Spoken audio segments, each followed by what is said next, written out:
दोस्तों केम छो मजामां हूँ तमे पण मजामां हशो हूँ पण मजामां छुं। बापा सीताराम गुजराती थाળી આપણે ચાલુ કરેલી છે। આજનો આપણો નવો બ્લોગ છે। આપણું સાદું ભોજન છે।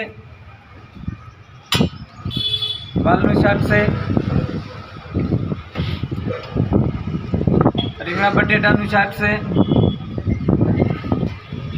રોટલી છે, दाल भात से,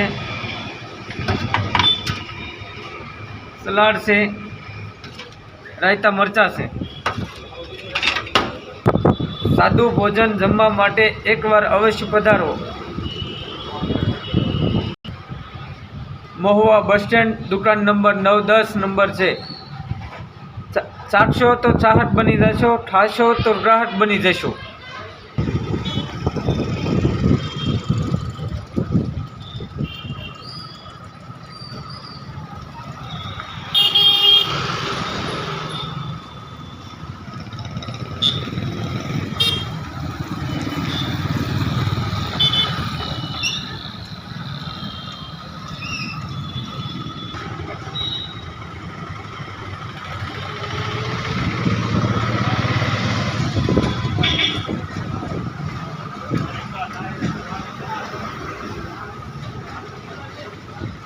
बापा सीताराम गुजराती थाળી માત્ર ₹70 માં।